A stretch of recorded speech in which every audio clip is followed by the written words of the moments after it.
네, 안녕하세요. 반갑습니다. 소개받은 한양대학교 글로벌 기업가센터 이정우입니다. 자, 오늘 제가 이제 말씀드릴 주제는 가상자산의 새로운 세계 NFT라는 주제로 얘기를 하겠습니다. 요즘 굉장히 많이 다뤄지는 주제이기도 하고요. 네, 제가 이 NFT라는 주제가 정말 그 한 주 단위로 굉장히 빠르게 트렌드가 바뀌고 있어가지고 그 어제 밤까지도 그 이 내용을 조금 업데이트하고 하느라 밤다 보니 너무 할 얘기가 많아가지고 많이 담겼는데 오늘 주어진 시간 내에 최대한 끝내보도록 최선을 다해 보겠습니다. 제가 이제 강의를 할 때나 학교에서나 이제 특강을 나가서 요 얘기를 자주 합니다. 뭐냐면 그 새로 나온 것은 묻지도 따지지도 말고 일단 해봐라라는 겁니다. 이 얘기가 너무 과하게 들릴 수 있긴 한데 적어도 제가 볼 때는 이 블록체인 산업, 우리가 또 크립토 산업, 또 NFT가 담긴 이 영역에서는 통하는 말 같습니다.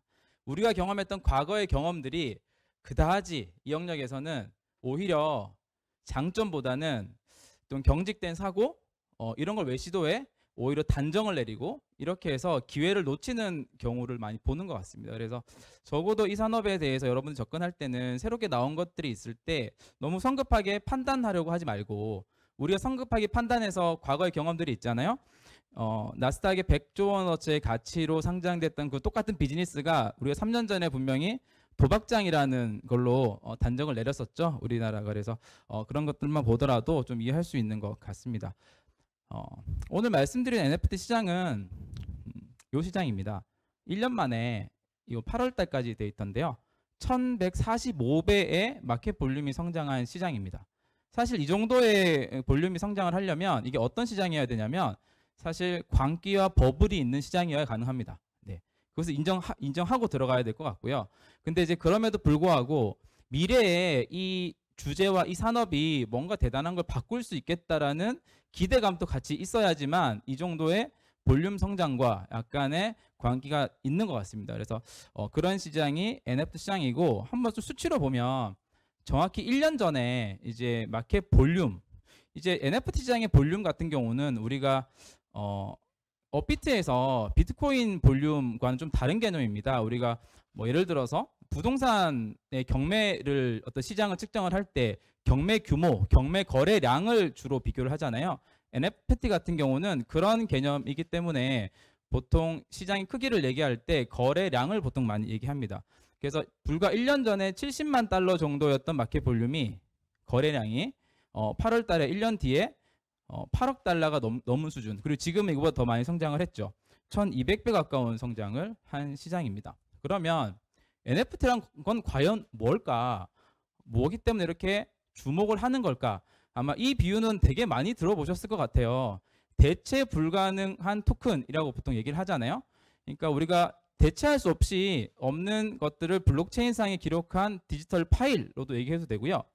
조금 더 쉽게는 비트코인 같은 경우는 우리가 제가 가진 1비트코인과 여기 계신 기자님들이 가진 1비트코인은 서로 주고받을 수 있잖아요. 근데 제가 가진 1 NFT와 기자님이 가진 1 NFT는 그게 무엇인지에 따라서 서로 교환을 안 해주실 거예요. 가치가 다르거든요. 그래서 어떻게 보면 뒤에도 나오는 개념이긴 한데 부동산과도 비슷하다. 우리가 같은 부동산이지만, 같은 아파트지만 우리 집과 밑에 있는 집을 서로 교환, 가치가 1대1로 매칭되진 않잖아요. 그런 개념이 NFT다. 그래서 이 NFT가 어디에 많이 쓰이냐면 게임 아이템. 게임 아이템들은 보통 고유한 속성들을 많이 표현을 하기 때문에, 그리고 최근에는 가상 부동산이라는 섹터가 굉장히 크고 있어요. 그래서 가상 부동산에 있는 부동산을 하나의 NFT로 가상 부동산에서의 등기부등본 역할을 NFT가 하게 됩니다. 그런 시장이 좀 만들어지고 있다. 지금 표현 드렸다시피, 그래서 2017년도에 이 NFT를 적용한 첫 번째 흥행했던 게임이 나왔는데 그게 이제 크립토키티라는 요 게임이고요. 저 고양이 하나하나의 게임 아이템이 NFT로 표현된 거죠. 그리고 시장이 우리가 원치 않게 18년도, 19년도가 많이 죽었었잖아요. 냉각이 되면서 특별히 주목받지 못하다가 작년부터 다시 NFT가 주목을 받기 시작한 겁니다. 그리고 최근에는 여기 이제 등기부 등본을 이제 표현을 했는데요. 등기 권리증, 이런 형태로 가상 부동산에서의 등기 권리증 역할을 NFT가 하고 있다라고 보시면 됩니다. 그러면 도대체 NFT가 우리가 이제 늘 받는 질문, 요 질문에 몇 가지를 계속 던질 거예요. 어떻게 계속 이 가치를 이렇게 높게 평가받을 수 있을까? 이 질문이거든요. 그 첫 번째 질문에 대한 대답은 이거예요. 그러면 기존에 가치가 있었던 것들은 과연 어떤 형태로 존재했을까로 보면 대부분 물리적인 형태로 존재했다라는 것을 아실 거예요. 제가 얘기하니까 아실 거예요. 무효시 중에서 이제 모르고 계셨을 텐데 금, 그리고 에르메스 백, 그리고 모나리자 그림, 그리고 골동품들 이런 것들은 다 물리적인 형태로 존재했죠. 그런 것들이 다 높은 가치를 인정을 받았어요. 왜냐? 쉽게 복제를 하지 못하거든요. 복제를 한다고 하더라도 100%는 막지는 못하지만 어렵게라도 진품을 감정할 수 있는 산업도 존재하고 진품을 감정하는 사람도 존재합니다. 그리고 진품 감정도 가능은 하고요. 그래서 대부분 물리적 형태로 존재했다. 근데 디지털 형태로 존재된 아무리 가치 있는 것이라 하더라도 우리는 그게 복사 비용 제로, 거의 무비용으로 복제를 할 수 있다는 것을 알아요. 그래서 아무리 가치가 있는 것이더라도 그 공급이 무한정이 된다면 그것은 높은 가치를 가지기 힘들거든요. 그래서 우리가 디지털상에 존재했던 많은 것들이 경제적 가치를 지니기 어려웠다라고 얘기를 합니다. 그러다가 올해 3월 달에 있었던 어마어마한 사건이죠. 이 그림 너무나 많이 보셨을 것 같아요. 비플이라고 하는 디지털 아티스트 예명을 가진 이 작가가 그냥 코인 거래소도 아니고 그냥 사설 경매장도 아니고 크리스티라는 전통 경매장에서 이 저 JPG 파일을 자그마치 6,930만 달러, 그러니까 700억이 넘는 가치의 낙찰을 받았어요. 저 그림은 NFT 형태로 존재를 했고요. 물론 그 비플이라는 작가가 전혀 무명의 작가는 아니었어요. 시장에서 꽤 유명 브랜드에서 작가 역할도 하고 아주 인기를 얻어가던 디지털 아티스트였는데 5,000일 동안 본인이 매일 그렸던 그림, 10년이 넘는 기간이죠. 그걸 하나의 파일로 만들어서 5,001이라는 작품을 내놨고요. 이것이 이 가격에 거래가 됩니다. 이걸 보고 이제 국내도 디지털 아티스트들이 이 NFT 시장에 굉장히 많이 들어오게 된 계기가 되죠. 자, 그러면 또다시 여기서 또 질문을 또 드릴게요. 같은 질문입니다. NFT는 과연 가치가 있을까?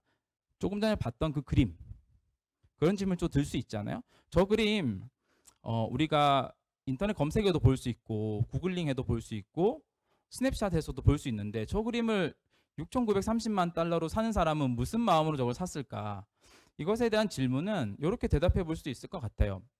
우리가 모나리자, 저희 집에 있는 모나리자 그림이 우리가 인터넷에서 볼 수 없고 조회할 수 없어서 감상용만으로 그 가치를 지불하는 건 아니거든요. 저 진짜 그림이 내가 가지고 있다, 저게 진짜다, 내가 가지고 있다, 두 가지가 충족하기 때문에 그 가치를 지닙니다. 같은 개념으로 바라봐야 되고요. 이 질문에 대해서 답해 줄 수 있는 좋은 사례가 하나 있습니다. 요 보시는 사진은 1943년도에 발행된 1센트예요. 구리로 만들었습니다. 네, 미국에서 만들었고요. 당연하죠. 네, 1942년에 무슨 일이 있었냐면 그 세계 2차 대전이 일어났고요. 구리 수요가 폭증을 합니다. 구리가 너무 많이 필요했던 거예요. 전쟁 물자도 필요했고요. 네, 그 화약을 만드는 데 필요했고 여러 면에서 구리가 필요한데 구리가 부족했죠, 공급이. 그런데 보니까 구리를 가장 많이 사용하는 곳이 미국 조폐국이었던 겁니다. 그 구리로 1센트를 만들고 있었어요. 그래서 1942년도 12월에 의회에서 결정을 하죠. 이제 1센트는 구리로 만들지 말고 아연으로 만들어라. 그래서 1943년부터는 구리로 만든 센트가 발행이 안 됩니다. 아연으로 만든 센트가 발행이 되고요. 근데 1년 만에 그게 이제 미관상으로도 좋지 않고 아연이 구리보다 가볍다 보니까 그 자판기에서도 잘 안 먹히고 해서 다시 번복이 됩니다. 1944년부터는 아연이 발행 안 되고 구리로 만든 센트가 발행이 됩니다. 근데 이게 1년 단위긴 하지만 어떻게 12월 31일까지 딱 발행하고 그 다음 날에 딱 발행이 안 된 게 아니라 계획 의도치 않았던 여분의 센트가 발행이 되는 겁니다. 그러니까 아연만 발행이 돼야 되던 1943년에 40여 개의 구리로 만든 센트가 발행이 된 거죠. 네. 그리고 구리로만 발행돼야 될 1944년에 20여 개 가까운 아연으로 만든 센트가 발행이 됩니다. 토탈 하면 거의 한 75개 정도가 의도치 않게 발행이 돼 버렸어요. 근데 이 구리로 만든 센트가 2010년도에요. 그 메이저리그 구단주 빌 심슨이라는 분이 100만 달러를 주고 이 1943년도에 되는 저 센트를 구매를 합니다. 그리고 그로부터 7년 뒤에 170만 달러를 주고 저 센트를 구매를 합니다. 네. 그렇게 해서 컬렉션을 만들어요. 그 당시에 이제 조폐국이 3곳이 있었는데 필라델피아, 덴버, 네. 그리고 한 곳이 기억이 안 나는데 3곳이 있었는데 컬렉션으로 만들어서 100만 달러가 넘는 가격을 주고서 센트를 구매합니다. 희소성과 관련이 있겠죠. 액면가 1센트의 저 화폐가 100만 달러로 거래가 된 겁니다. 이것이 사실은 우리 NFT가 왜 가치가 있냐라는 질문에 대답을 할 수 있는 하나의 사례라고 볼 수가 있어요. 그 수집품이 희소하다고 사실은 다 가치를 지니는 건 아니에요. 그 몇 가지 요소가 있는데요. 요 5가지 정도 요소가 있습니다. 간단하게 설명드리면 대표적으로는 그 프로비넌스 증명이라는 게 있어요. 그러니까 소유 기록입니다. 이게 누구한테서 만들어져서 이 다음에 어떤 컬렉터가 가져갔고 어떤 컬렉터를 거쳐서 나한테 왔는지 이 소유 기록이 굉장히 중요한 증명이 되는 거예요. 그리고 컬렉션의 완성 여부예요. 조금 전에 그 구리 1센트짜리가 3개 조폐국에서 모인 3개가 모이니까 100만 달러 가치였는데 다른 1센트짜리는 낱개로는 10만 달러 정도밖에 안 해요.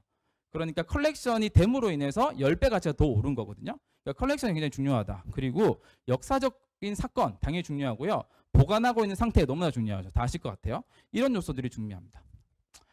자, 그러면 우리가 이제 문제를 봐야겠죠. 이런 이제 기존의 미술품 시장, 수집품 시장에 문제가 있습니다.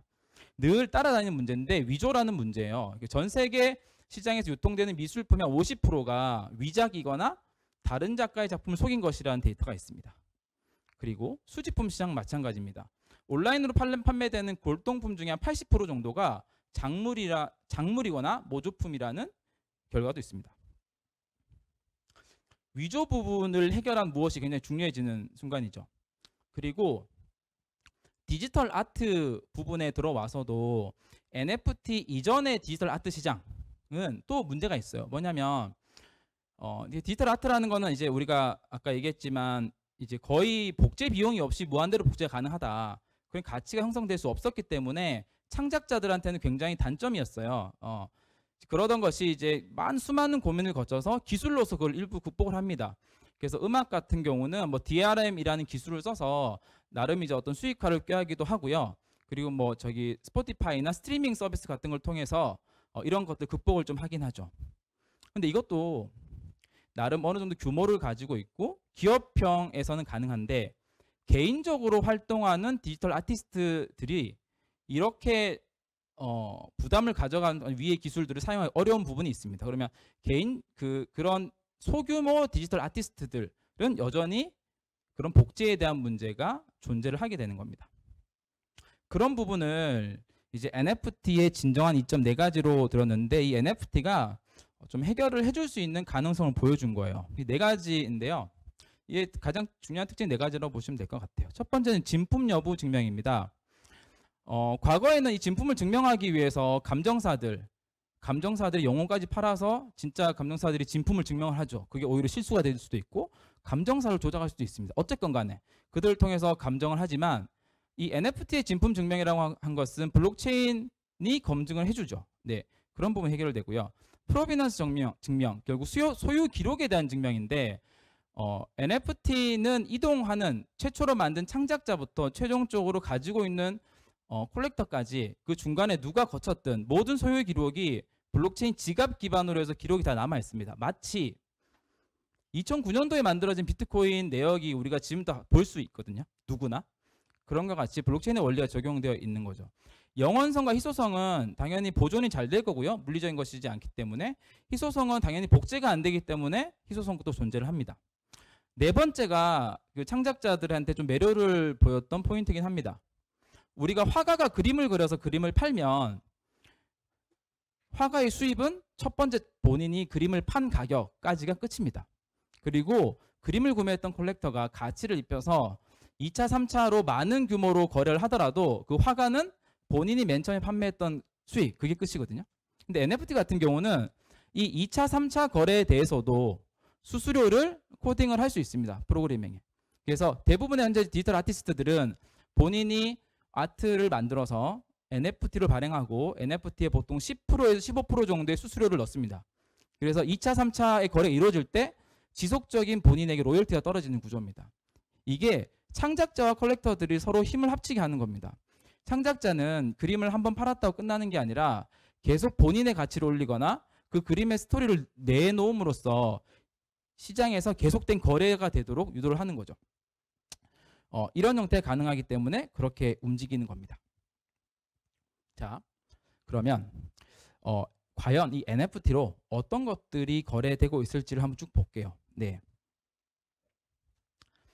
많은 것들이 거래가 되고 있는데 이것들을 하나의 프레임, 하나의 좀 유형으로 구분을 해보면 이제 디지털, 그러니까 오프라인 공간에서 만들어진 컨텐츠를 디지털로 바꾸면서 NFT화한 경우가 있고요.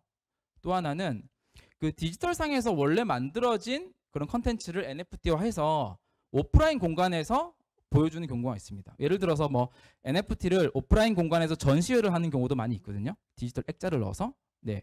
그리고 이제 디지털 상에서 원래 만들어진 컨텐츠를 디지털 상에서 활용이 되도록 NFT를 활용해서 전개하는 경우가 있습니다. 사실 이 세 번째 경우가 가장 파괴력이 있고 시장이 큽니다. 예를 들어서 게임이죠. 네. 그리고 뒤에 잠깐 얘기하겠지만 아바타형 NFT라고 그래서 아바타를 요즘에 이제 아주 나름의 스토리를 입혀서 많이 만들고 있는데 그런 아바타들이 본인의 어떤 디지털 세상에서의 인싸의 역할을 대체하기도 합니다. 이 NFT 커뮤니티에서는. 그래서 그 순수히 디지털 상에서 만들어지고 그게 쓰이는 곳도 디지털 상에서 이루어지는 버추얼 투 버추얼이 가장 많이 활발하게 이용되는 케이스로 볼 수 있습니다. 2017년도에 가장 첫 번째로 등장했던 NFT 게임은 그 크립토키티라는 게임입니다. 좀 전에 잠시 전에 얘기를 드렸던 건데요. 가상의 고양이를 사고 모으고 기르고 팔 수 있는 그리고 그것을 하기 위해서 거래를 하는 매개체는 이더리움이라는 거고요. 고양이와 고양이가 각각 다 NFT 형태로 발행이 된 것이고요. 그 NFT, 고양이와 고양이가 서로 교배를 하게 되면 또 다른 아주 유일한 고유한 특성을 가진 고양이가 또 탄생을 하게 되고요. 근데 이 고양이가 또 시장에서 거래가 돼요. 이게 NFT 형태이기 때문에 장점은 뭐냐면 이 게임 안에서만 저 아이템이 거래가 되는 게 아니라 이 게임 밖에서도 내가 저 고양이를 보유하고 있다는 것이 블록체인상에서 증명이 되기 때문에 그것을 활용해서 서드파티에서 두 번째, 세 번째 게임들이 등장하고 합니다. 같은 고양이를 가지고. 그렇게 생태계가 좀 커졌던 것이죠. 그래서 이게 첫 번째 케이스로 굉장히 큰 흥행을 했어요. 당시에 이더리움 네트워크가 마비가 됐죠. 이더리움 네트워크에서 발행하던 그 NFT였으니까. 근데 그 NFT가 3년 뒤에 이렇게까지 많이 활성화될 거라고는 아마 3년 전에 이걸 했던 사람들 잘 몰랐을 거예요. 네. 그리고 올해 이제 좀 전에 보여드렸던 그 비플의 그 5,000일짜리 그림 이후에 다양한 시도들이 이루어지는데요. 지금 보시는 거는 바둑인데 이세돌이라는 이제 프로를 아실 거예요. 이세돌이 몇 년 전에 이제 알파고 인공지능 바둑을 하는 알파고가 대국을 해서 인간이 인공지능을 이겼던 마지막 대국 장면이 있습니다. 그 대국 장면의 기보를 영상화를 해서 NFT화를 시켰어요. NFT를 시켰더니 2억 5천만 원 정도의 당시 가격으로 낙찰이 됐습니다. 이걸 보고 우리가 알 수 있는 것은 뭐냐면 누군가에게 수집할 만한 가치가 있는 것을 NFT화 했을 때 이것이 시장에서 통할 수도 있겠구나라는 것을 이 사례를 보여주고 알 수 있습니다. 지금 보시는 것은 그 탑샷이라는 NFT 이제 플랫폼이에요. 미국에는 NBA라는 농구 리그가 있고요. 아주 역사가 오래됐어요. 그리고 팬들이 좋아할 만한 그 히스토리컬한 영상들이 굉장히 많습니다. 그 영상들을 일부분을 역사적인 의미가 있는 영상들을 추출해서 편집을 해서 NFT화를 시킨 겁니다. 영상을 NFT화 시킨 거예요. 네, 그랬더니 올해 상반기에 여기에서만 매출액이 6,900억 원 정도가 나옵니다. 시장이 검증을 해준 거죠. 근데 이것을 만든 회사가 좀 전에 크립토키티를 만들었던 데퍼랩스라는 회사예요. 그 데퍼랩스라는 회사가 2017년도에 이더리움이 마비가 되면서 고생을 했던 그 경험 때문에 이 본인들이 NFT 전용으로 만드는 그 메인넷을 개발해서 이 서비스를 내놓은 겁니다. 그래서 이것은 사실은 또 의미하는 바는 스포츠 컨텐츠들도 뭔가 의미가 있고 히스토리컬한 것들은 NFT화를 해서 그 소유권을 개인한테 주거나 어떤 의미를 부여했을 때 시장이 통할 수도 있다는 것을 보여준 반증이고요. 올해 상반기 때 가장 많은 거래가 NFT 플랫폼 중에서 가장 많은 거래가 일어났던 플랫폼이기도 합니다. 그런데 이제 이것은 뭐 성공의 결과론적인 부분이기도 하고, 이것은 미국의 어떤 카드 문화나 디지털 그런 카드 수집 문화 이런 것들이 좀 맞물려서 성공한 케이스가 있어서, 이게 뭐 된다고 해서 아무런 뭐 프로 리그의 영상들을 NFT 한다고 성공을 하는 거는 조금 이제 다른 부분이다. 최근에 또 그런 시도들이 많이 단순한 1차원적인 것만 보고 벤치마킹해서 시도하는 경우들이 좀 많이 있는 것 같아서 이제 그런 생각이 좀 들었고요. 그래서 이제 데퍼랩스라는 회사는 이제 NBA를 기본으로 한 이 탑샷 이외에도 결국 프로 리그의 영상들을 검증을 했으니까 이제 NFL이나 이런 리그를 지금 확장을 하는 작업들을 하고 있어요. 그러면 이제 뭐 NFL, NBA가 될 수도 있고요. 심지어 이제 프리미어리까지 갈 수도 있겠죠. 이 회사가 할지 다른 회사가 할지 모르겠지만, 그런 어떤 팬들을 가지고 있는 팬심이 있는 영상들에 대해서 NFT를 했을 때 성공을 할 수 있다. 이런 것들을 좀 참고로 볼 수 있습니다. 그리고 이것은 최근에 게임 업계에서 너무나 큰 화두를 가지고 있는 섹터입니다. 플레이 투 언이라는 섹터고요. 네, 게임 아이템에 NFT를 입힌 겁니다. 네, 우리가 보통 과거에 게임을 할 때는 플레이 투 인조이예요. 즐기기 위해서 게임을 합니다. 재밌으니까 게임하는 거죠. 근데 플레이 투 언이라고 하는 것은 우리가 벌기 위해서 게임을 한다는 개념이고요. 그 엑시 인피니티라는 이 필리핀에서 만든 이 게임이 이 동남아시아를 강타를 합니다. 네, 그래서 여기 지금 앉아 계신 분들이 필리핀에 계신 그 현지 분들이시고요. 이분들은 코로나 때문에 직장들을 많이 잃었었던 분들이죠. 이분들이 이 엑시 인피니티라는 게임을 통해서 그 NFT를 이제 발행하게 되고요. 그것을 통해서 수익을 얻고, 그게 코로나 이전에 노동을 했던 수익보다 더 많이 나오는 구조, 그들의 최저임금보다 더 많이 나오는 구조가 나오게 되고, 심지어는 이 게임을 통해서 집을 구매했다라는 것들도 간간히 SNS 통해서 올라오고 있습니다. 그래서 이 엑시 인피니티가 스타트를 끄는 이것이 전 세계 어떤 파급 효과를 내밀고 있냐면, 지금 보시는 회사들 혹시 다들 아실 만한 회사인 것 같아요. 왼쪽은 NC소프트고요. 가운데는 펄 아비스라는 회사고, 네, 세 번째는 위메이드라는 회사입니다. 네, 아래는 그 회사들의 주가입니다. 공통점은 다 게임을 만드는 회사들이에요. 그리고 올해 다 신작들을 내놓은 회사들입니다. 그 NC소프트는 네, 거의 50%가 하락한 모습을 보이고 있고요. 차이점은 뭐냐면, 두 번째 회사는 도깨비라는 게임을 내놨는데요. 메타버스를 이해하는 회사입니다. 네, 세 번째 회사 위메이드라는 회사는 거기에 NFT가 이해를 하는 회사입니다. 그래서 주가 차이를 보면 시장의 반응들을 볼 수 있는데요. 네, NC소프트는 반토막이 났고요. 네, 펄라비스라는 회사는 네, 거의 3배가 1년간에 올랐고요. 위메이드라는 회사는 10배 이상이 올랐습니다. 같은 게임을 하더라도 이 NC소프트가 리니지로 스타트한 회사잖아요. 얼마나 역사적인 회사입니까? 네, 새롭게 다가오는 트렌드를 이해하지 못하고 그것을 반영하지 못했을 때 나오는 시장의 반응으로 보면 돼요. 우리가 시장에 현재 메타버스까지가 굉장히 핫한 키워드로 나와 있는데, NFT를 반드시 이해해야 되고, 그게 그 메타버스 공간, 그 게임에 적용이 돼야 됩니다. 물론 우리나라는 이걸 적용할 수 없어요. 게임법 때문에 할 수 없는데, 그래서 이제 미르 같은 경우도 우리나라가 아니라 동남아시아 쪽에 먼저 적용을 했죠. 그것에 대한 기대감을 이렇게 상승을 한 것을 좀 볼 수 있거든요. 그래서 이런 것들이 뭐 그 NFT가 남의 얘기로 치부하기에는 좀 어렵지 않나라고 좀 생각을 합니다. NFT가 가장 또 많이 활용이 되는 영역이 그 디지털 부동산이라는 영역이고요. 네. 좀 전에 말씀드렸다시피 디지털 부동산에서 하나의 등기부 등본 역할을 하는 겁니다. 우리가 오프라인에서의 등기부 등본에 보면은 그 부동산의 주소 정보가 기록이 돼 있잖아요. 이 가상 부동산에서의 NFT는 들어가 보면 그 가상 부동산의 위치 정보들이 다 들어가 있습니다.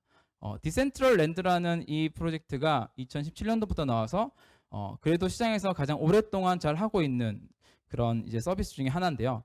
메타버스 서비스예요. 그리고 여기 나와 있는 숫자는 뭐냐면, 이 가상 공간에서 5천만 달러어치의 NFT가 구매가 일어났고요. 그 가상 부동산, 그다음에 아바타, 그다음에 가상 의상 이런 거 다 포함한 거죠. 그리고 지난 4월에는 이 41,216 평방미터 정도 되는 땅이 마지막 숫자인 57만 달러에 거래가 되는 현상까지 일어났습니다. 그 NFT가 그 메타버스 공간에서 하나의 경제를 연결하는 역할로 많이 하게 되죠. 우리가 코로나 때문에 디지털 공간에서의 활동이 굉장히 많이 늘어났잖아요. 그러면서 그 공간에서 이용하는 사람들이 많아지면 그 공간의 가치가 올라가고 또는 그 공간에서 가치가 있는 어떤 자산들이 형성이 될 텐데 그러한 것들이 NFT로 어떤 경제 활동들이 대변되는 현상들이 일어나고 있는 것들을 볼 수가 있습니다. 지금 이 더 샌드박스라는 게임도 메타버스 기반의 가상 부동산을 판매하는 게임이고요. 이 공간을 구매를 해서 이 공간에다가 자기만의 전시 공간을 만든다거나 스트리트를 만든다거나 이런 것들이 현재 일어나고 있는 상황이에요. 그래서 요 다음에 보시면 여기 디센트럴랜드 구현된 NFT 아트 갤러리나 뭐 크립토 복셀이라는 곳에 만들어진 아트 갤러리를 보면 저기 그 그림들이 NFT로 나온 그 아트 그림들이고요. 저 그림들과 전시 공간을 했던 저 공간 그들이 있는 저 위치 위치가 결국은 이제 NFT 형태로 부동산이 있는 거죠. 이거를 구현한 이 땅도 구매를 하는 거예요. 그래서 이 위치를 여기 전시회를 연다. 그러면은 이 위치까지 해서 링크를 보내게 되면 저 공간에 초대 손님들이 올 수 있는 거죠. 전시회 공간을 하는 거예요. 그리고 이것을 클릭하게 되면 바로 그 NFT를 거래를 할 수 있는 오픈시라는 외부 마켓플레이스로 연결이 돼서 바로 구매를 할 수가 있습니다. 본인의 그 지갑만 연동이 되면. 그러니까 어떻게 보면 우리가 오프라인 공간에서 전시회를 했을 때 느끼는 경험들을 이런 메타버스 공간에서 할 수가 있는 거죠. 전시회 그림을 보고 마음에 들면 클릭을 해서 NFT를 구매를 하고 구매를 하면 자기 지갑에 들어오고 그리고 이 전시회를 하는 사람이 외부 그림을 전시할 수도 있을 것이고 또는 자기가 그동안 컬렉터로 모아놓던 그림들을 전시를 하면서 어떤 자신을 뭐 과시하거나 자신을 뽐내거나 이런 역할로도 쓸 수 있겠죠. 그래서 최근에 또 그런 이제 뭐 코로나 때문에 디지털 공간에서의 활동이 많아지면서 이런 가상 공간에서의 전시를 여는 횟수가 좀 늘어나고 있고 그런 것들이 이런 맥락에서 많이 이루어지고 있더라라는 것을 좀 말씀드리고 싶었고요. 그리고 또 하나의 중요한 특성은 이제 플렉스라는 단어를 아시는지 모르겠습니다. 뭐 아실 것 같아요. 쉽게 표현하면 뽐내는 거잖아요. 네, 자랑하는 거죠. 우리가 오프라인 공간에서 이 플렉스라는 행동을 하기 위해서 하는 것들은 명품 가방을 사거나 그리고 고급 자동차를 몰거나 이런 행동들이 물론 아주 일부는 순수히 자기의 만족을 위해서 하는 경우도 있겠지만 또 상당수는 남을 의식해서 그런 행동들을 하죠. 그리고 자기를 표현하는 것으로 쓰는 거죠. 근데 NFT가 그 뉴 디지털 그런 공간, 그런 세대들에게 이 플렉스적인 요소가 된다라는 거예요. 우리 가상 공간에서 우리 집에 있는 명품 백을 이렇게 보여줄 수는 없잖아요. 그 이제 값비싼 자동차를 이렇게 보여줄 수는 없잖아요. 그들만의 그런 가상 공간에서의 부캐라고 하는 그 캐릭터의 어떤 페르소나나 보여줄 수 있는 것들이 필요한데 거기에 NFT라는 것이 적용되고 있습니다. 그래서 이 아바타 NFT가 인기를 끈 이유가 그런 이유 중에 하나인데요. 이런 아바타 NFT로 본인 프로필 이미지를 바꾸거나 저런 것을 본인이 보유하고 있다는 것을 은근히 과시도 하게 되고요. 실제로 다 알 수 있죠. 본인의 지갑 주소로 들어가 보면 이런 것이 들어가 있는 걸 볼 수가 있으니까. 그리고 사람들은 이런 대표적인 NFT 같은 경우는 가격을 다 알고 있습니다. 여러분들 이해가 안 되시겠지만 이런 유인원 NFT 같은 경우는 36이더가 바닥 가격입니다. 바닥 가격. 그러니까 최저로 거래되는 가격이 36이더예요. 36이더면 얼마예요? 네, 1이더가 500만 원이니까요. 거의 상상이 되죠? 네, 수억을 하는 거죠. 이 아무것도 아닌 펭귄이라는 NFT가 바닥 가격이 1.9이더예요. 바닥 가격. 그러니까 NFT 시장에서는 보통 바닥 가격을 기준으로 합니다. 왜냐면 유동성이 좀 떨어지기 때문에 이런 것을 누가 수백만 원 주고 사겠냐라는 건데요. 사람들이 이 NFT가 어떤 가격인지 시장에 인지를 하고 그리고 이 NFT에 참여하기 위해서 여러분들이 상상치 않았던 그런 참여자들이 들어옵니다. 하나의 커뮤니티가 만들어지는 것이죠. 이 크립토펑크라는 NFT는 이 아바타 NFT 중에서 가장 1등 NFT입니다. 만들어진 지 오래됐고요. 이 사진은 뭐냐면 비자라는 여러분들이 아는 회사가 이 크립토펑크 7610번 크립토펑크를 15만 불을 주고 구매를 한 기사입니다. 기사가 아니죠. 이걸 구매를 했습니다. 이 크립토펑크라는 건 한 만여 개 정도가 발행이 됐는데 그 크립토펑크라는 NFT를 가지고 있는 사람들은 하나의 커뮤니티죠. 그래서 내가 크립토펑크를 NFT를 사면 그 커뮤니티 일원으로 들어간다는 느낌이고요. 내가 들어가 있는 커뮤니티 일원에 비자가 들어오고요. 마크 큐반이 들어오고요. 여러 가지 여러분 상상하지 못했던 글로벌의 인플루언서가 참여를 하는 겁니다. 그렇게 되면 이 NFT 가치가 높아지는 거죠. 이런 형태로 많이 합니다. 이런 얘기를 많이 하는데요. NFT를 이해하는 게 총 100이라면 어떤 분이 와서 NFT 기술을 다 이해하고요. 배우고 NFT를 다 이해했다고 합니다. 그건 정확히 10%를 이해하는 거예요. 네. NFT의 모든 기술을 다 습득해요. 만들고 찢고 뽑고 하는 것들을 네, 딱 10%를 이해하는 거고 나머지 90%는 어디서 형성이 되냐? NFT를 구매를 해보고요. 발행을 한다. 민팅이라고 표현하고 민팅을 해보고요. 구매를 해서 그 커뮤니티에 들어가 보고요. 그 NFT에 들어간 커뮤니티에서 어떤 일이 일어나는지 경험을 하고요. 그걸 다시 팔아보고요. 그 멤버십에 속했을 때 본인이 느껴보고요. 이런 것들을 했을 때 NFT를 제대로 이해를 하는 겁니다. 그래서 이런 시장들이 만들어지고 있다. 열린 마음으로 좀 들으시면 좀 신기하고 네, 저런 게 될 수가 있구나라고 생각하실 것 같아요. 그래서 최근에 NFT 시장의 주 트렌드는 이 아바타형 NFT였어요. 이 NFT 그 탑 10개 중에 7개가 이 아바타형 NFT거든요. 그만큼 이제 내가 잠깐 얘기했듯이 인사 증명이라는 네, 디지털 세상에서의 내 인사를 증명하는 거예요. 그래서 혹시나 여러분들 그 크립토 많이 하시는 뭐 취재하시다가 이런 분들 보면 프로필 사진에 몇 개월 전에는 빨간 레이저를 하는 걸 많이 보셨을 것이고요. 최근에는 이상한 그런 캐릭터들을 많이 바꾸고 있는 것들을 보실 거예요. 근데 이제 그것들을 이제 크립토 업계에 있는 사람들은 저 NFT가 얼마 하는 NFT인지 다 알거든요. 그러면 저 사람 돈을 많이 벌었구나. 저 사람이 저 플랫폼에 관심이 있구나. 뭐 이런 것들을 유추할 수 있는 거죠. 그리고 새로운 시도들이 또 많이 되고 있습니다. 이게 최근에 이제 불이 지펴지기 시작한 NFT한 유행이고요. 텍스트 기반 NFT입니다. 우리 앞쪽까지는 이 아바타형에서 이 아바타 그림이 얼마나 예술적이고 멋있는지에 따라서 가치가 생길 수도 있겠구나 생각을 했겠지만 사실은 아무런 이미지가 없이 텍스트가 몇 개만 적힌 것만으로도 가치를 부여하는 이 세상이 지금 벌어지고 있습니다. 여러분들 게임 오랫동안 하셨던 분들은 RPG 게임 이전에 어떤 시대였는지 혹시 기억하시는지 모르겠어요. 예전에 뭐 천리 안 쓰고 게임 아이템을 표기할 때 이미지 형태로 주는 게 아니라 텍스트 형태로 너 어떤 아이템 뭐 생겼어, 뭐 어떤 무기 더 추가로 됐어, 텍스트 형태로 주는 그런 시대가 있었거든요. 그런 형태로 돌아갔습니다. 근데 이게 어떤 효과를 지금 주고 있냐면 과거의 게임 기반 NFT는 이런 형태였어요. 게임 회사가 멋있는 게임을 만들고요. 재밌는 게임을 만든 다음에 그 게임의 아이템을 부여를 하고요. 그 게임의 아이템을 NFT로 살 수 있다라고 가치를 부여를 했어요. 그죠?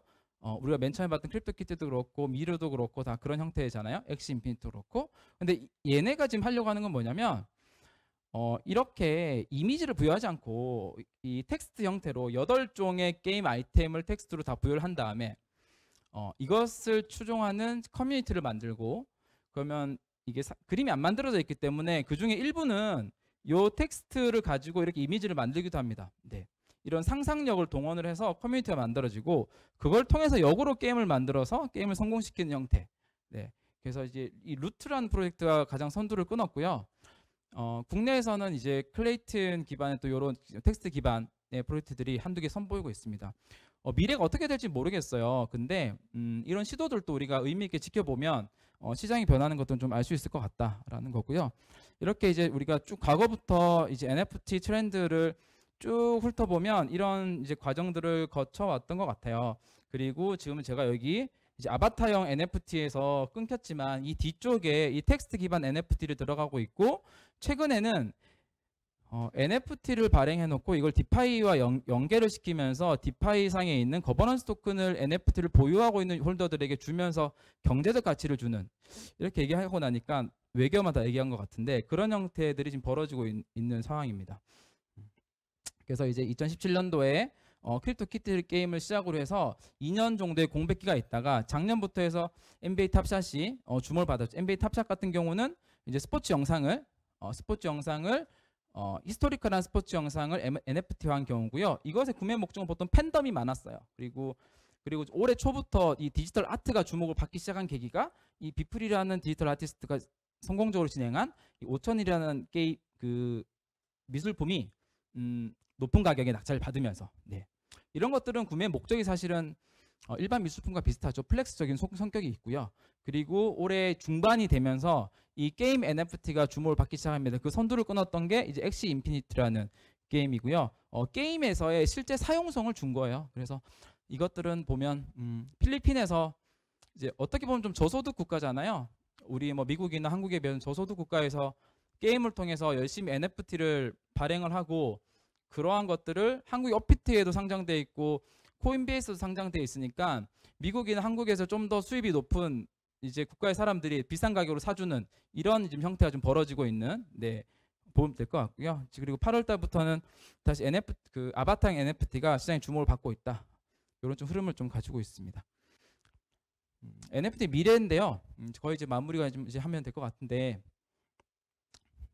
그 메타버스 공간에서의 그 경제 활동을 하기 위해서는 이제 블록체인 기반의 경제 활동들이 이루어져야 되거든요. 그래서 그 자산으로 NFT가 크게 많이 활용이 될 거예요. 그리고 메타버스 쪽 전문가들 많이 만나봐도 NFT에 대한 이해는 아직까지 많이 가지고 있지는 않은 것 같아요. 그래서 이런 부분들이 앞으로 이제 메타버스 쪽 전문가 좀 필요한 영역으로 보고요. 또 하나는 우리가 현재 이제 무형 자산들, 우리가 디지털 컨텐츠들, 창작물들이 이게 실제 가치가 있다 하더라도 기존 금융망에서는 그것을 유동화한다거나 그게 어떤 금융의 하나의 담보 자산으로 쓰인다거나 하기가 사실 불가능했어요. 근데 NFT라는 게 결국은 그런 무형의 디지털 자산을 하나의 NFT라는 속성으로 만드는 거고 이것이 시장에서 거래가 되고 있고 이것이 디파이 생태계랑 연결이 되면 이런 자산들의 유동화가 가능해진 구조가 나오거든요.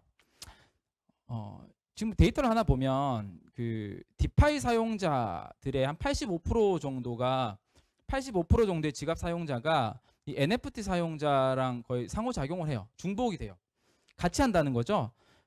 디파이 하는 사람들이 NFT하고 NFT 하는 사람들이 디파이를 가능성이 높다라는 거죠. 그게 왜 그러냐면 같은 지갑을 사용하거든요.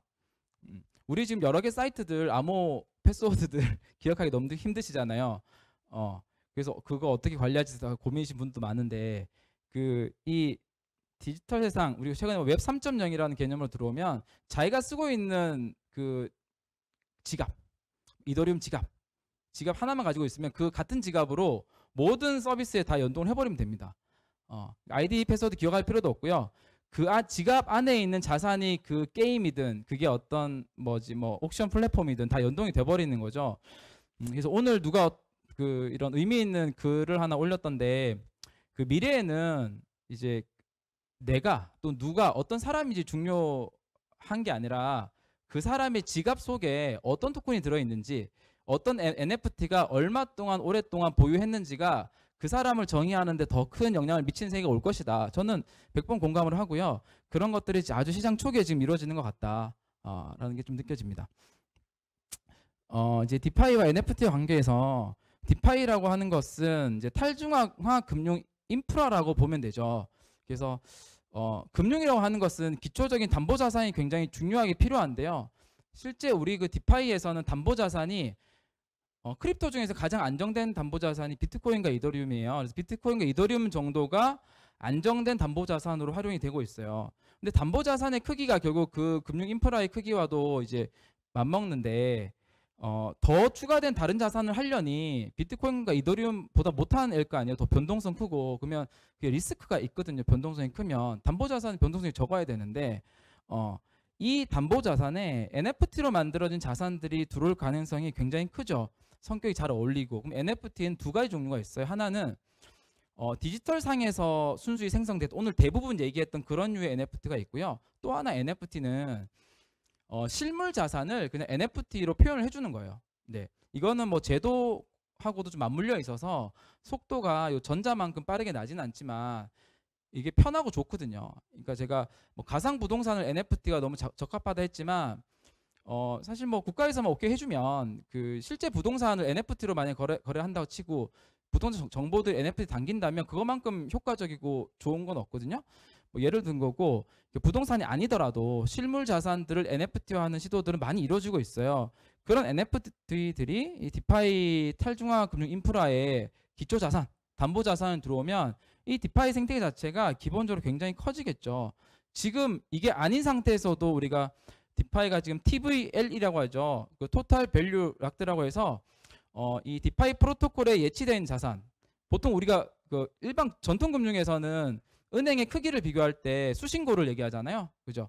은행 수신고의 크기가 그 은행의 어떤 규모를 좌지우지하는데 디파이에서도 그 프로토콜에 예치된 자산이 그 역할을 하는 거거든요. 최근에 이제 200억 달러가 넘었고 굉장히 빠르게 성장하고 있는데 이런 NFT들이 거기에 연동이 된다면 아마 그런 효과들을 훨씬 더 크게 줄 수 있을 것 같다라고 생각을 합니다. 이제 마지막 2페이지인데요. 이게 제가 정말 많이 얘기 드리고 싶었던 부분이에요. NFT의 가장 큰 장점은 뭐냐면 NFT의 미래가 아직 정해지지 않았다라는 거예요. 그 이 NFT가 가장 중요한 쓰임새가 무엇이 될지는 아직 아무도 몰라요. 네, 그 본질만 이해를 하고 있고요. 그걸 가지고 다양한 시도들이 이루어지고 있는 거거든요. 그래서 지금 그 NFT의 미래를 어떤 그 써내려가고 있는 거는 그 어떤 이 새로움의 위험을 감수하고 도전한 모험가들이에요. 그러니까 새로운 시도를 즐기고 뭐 전에 없던 새로운 방식으로 NFT를 뭐 사용하고 접목하고 있는 거죠. 그래서 향후 10년간에 여기 뭐 상상하는 모든 것이라고 적혀 있지만 너무 단언인 것 같고요. 꽤 많은 자산들이 네, NFT화가 될 거라고 생각을 하고요. 아마 NFT에 대해서 잘 모르겠고 그래도 두려우신 분들은 아마 이 부분일 것 같아요. 그러니까 모르면 사실 의심하고 두려워하는 게 사람의 속성입니다. 그래서 모르면은 공부하고 연구돼야 되고 사색을 해야 돼요. 실체를 파악해야 돼요. 그걸 파악하고 나면 생각보다 그건 두렵지 않고 좀 명확해지거든요. 그럴 때 기회가 보이거든요. 이 기회를 지금 가장 잘 누리는 세대들이 그 밀레니얼 세대 20대들이에요. 과거의 경험이 그닥 많지 않기 때문에 제가 맨 처음에 얘기했던 대로 가장 유연한 자세 이것을 받아들이고 있고요. 과거에 본인의 경험과 전문 지식이 많으면 많을수록 이걸 받아들이기가 힘들긴 해요.